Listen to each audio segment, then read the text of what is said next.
Mid-morning with Aundrea, breaking away from your everyday.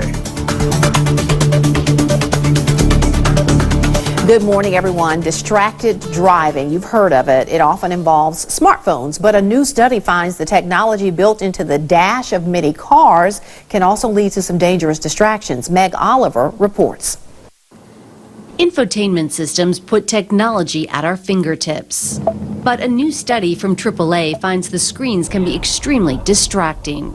Tune the radio to 97.1 FM. Researchers had volunteers test 30 different vehicles on a residential road. They measured how much drivers had to look at the screen and think about what they were doing while making a call, sending a text, or using the stereo and navigation system.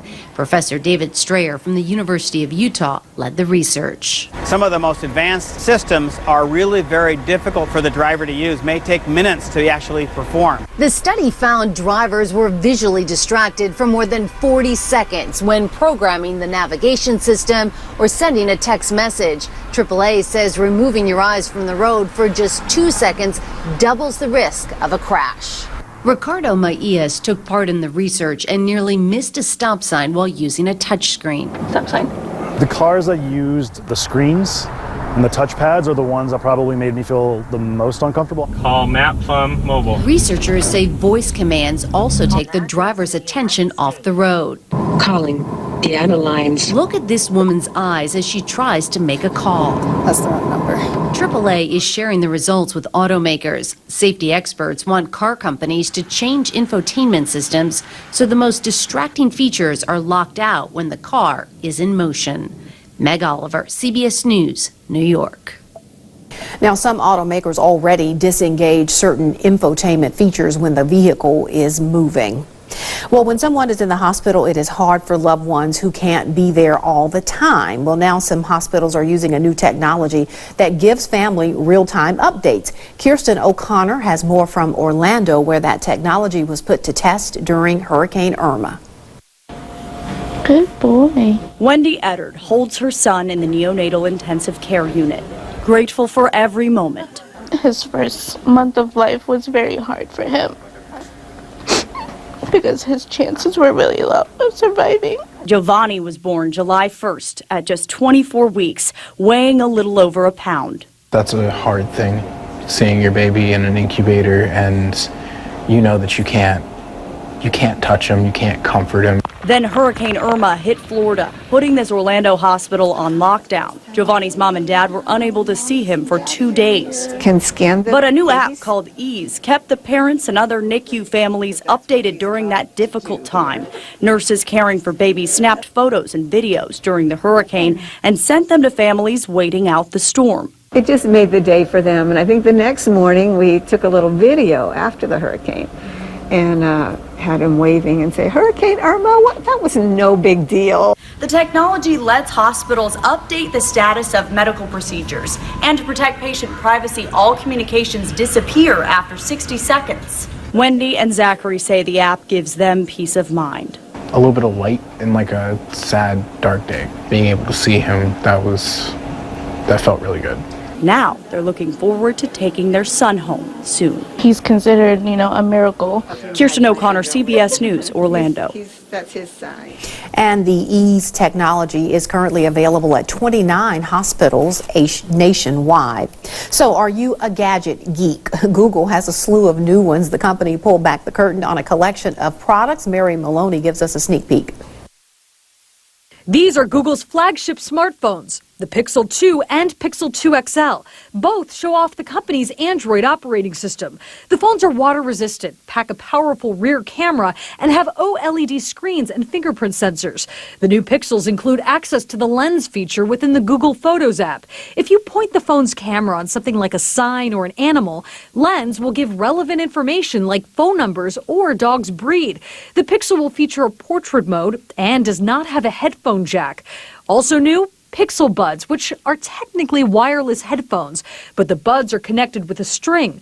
The headphones will be able to translate 40 languages via Google Translate in almost real time using the built-in microphones. But the buds only work with the Pixel. Google Clips is a small camera for people who don't like pressing buttons. It will detect something it thinks is worth recording and take still pics or silent videos. Also, Google's Home now has a mini and max version. If you want any of these products, you won't have to wait long. Most will be available this month. For Consumer Watch, I'm Mary Maloney. Coming up, exploring the final frontier. Find out how Mississippi State is preparing students to do just that. Mid-morning, we'll be right back.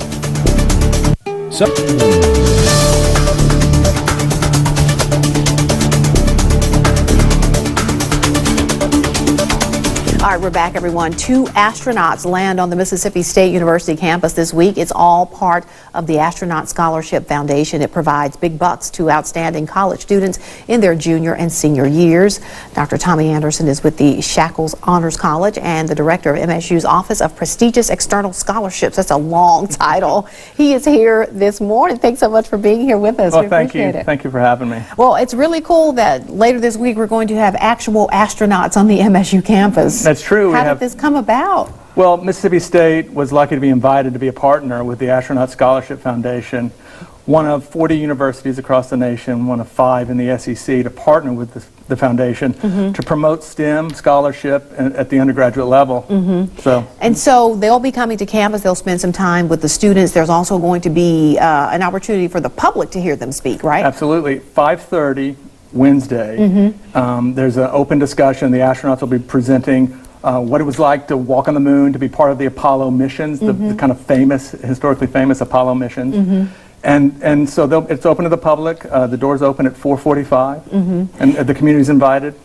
Talk about I guess, for the students, what this will mean for them to have this sort of exposure, this kind of one-on-one time with these astronauts. Well, I think what's important for the students is to kind of see what's possible with kind of a deep immersion in research and scholarship. And so our students are going to be motivated by the stories these astronauts tell. These astronauts and the engineer, who's an MSU grad, by the way, Jerry Bostic, they were on the front edge of kind of the seminal event in American history in the late 20th century.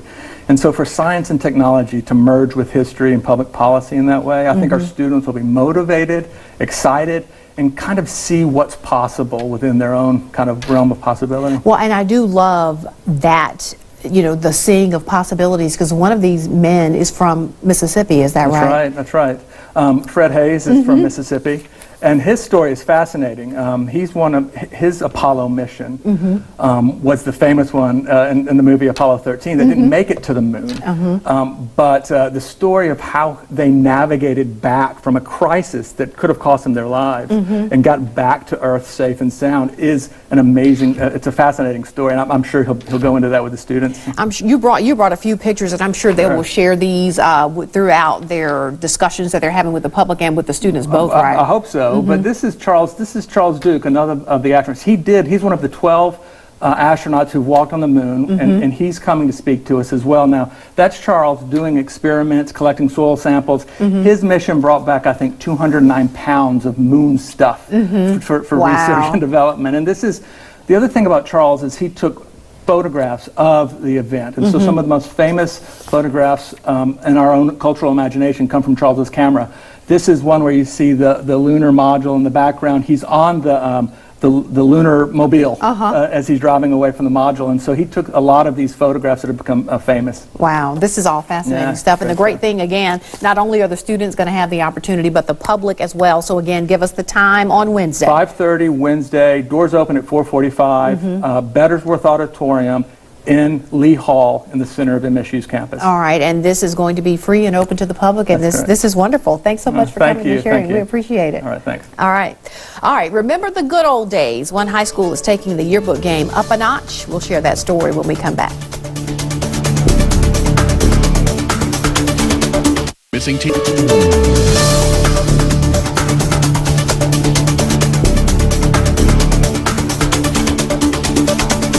Welcome back. Some college students in Maine are stepping outside their classrooms and back into the woods. They're following the footsteps of the forest workers before them. They're among a new wave of loggers who are trading in axes for high-tech machines.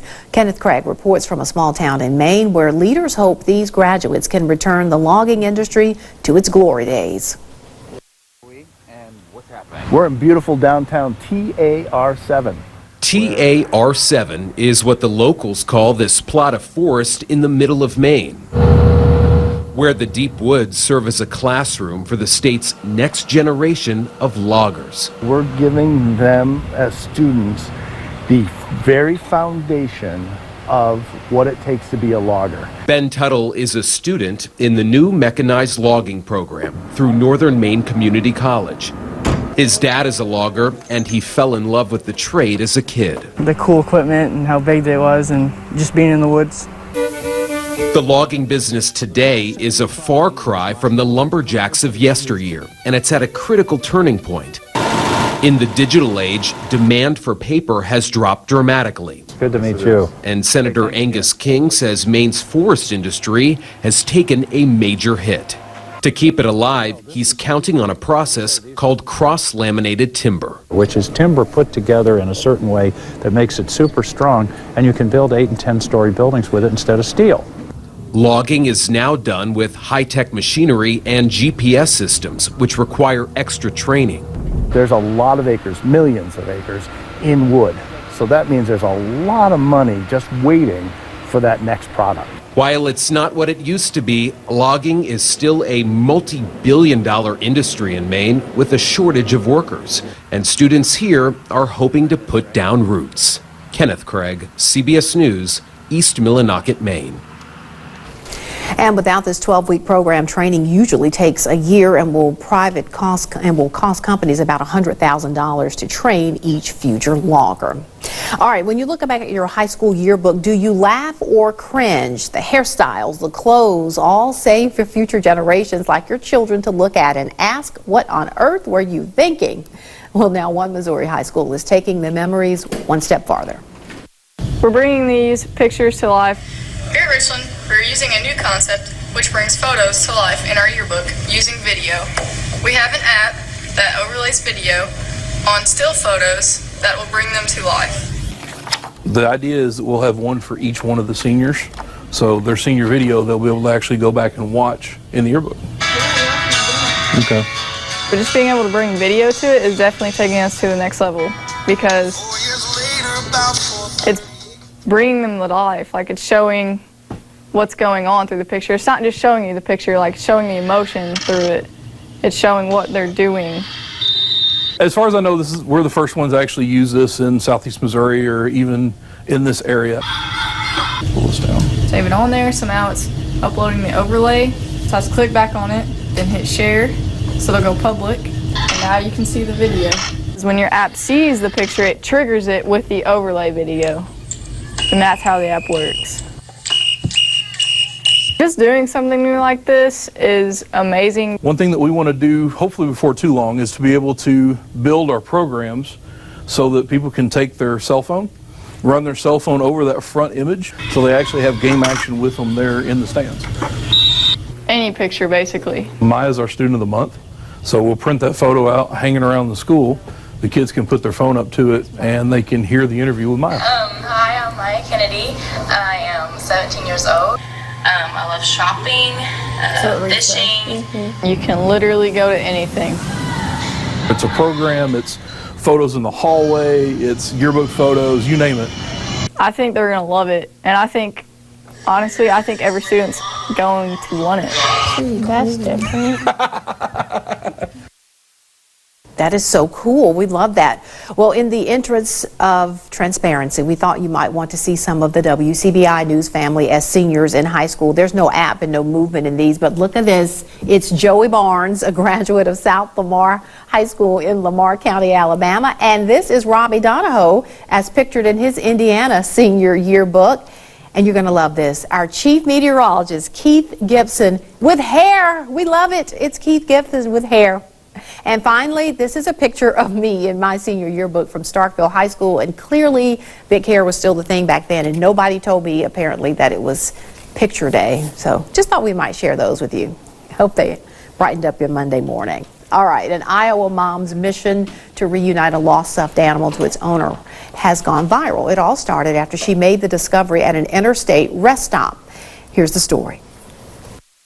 Oh my gosh, somebody lost their stuffed animal. Like, it was just hard. It was like, oh, that's really sad. It was this discovery in an I-80 rest stop, a child's stuffed animal left behind, that led Mary and mom Katie Hepner on a mission to get it back to its owner. He's well loved. He's slept with the child every night, and he's gone places, and he's seen the same things and experienced the same things as this little kid that he belongs to, and he needs to get home to him. So she took to Facebook, thinking it'd be a long shot, but in just hours, the post had thousands of shares. People have posted on Facebook that it was shared in South Africa, in England, and Rio, and I'm like, this is big.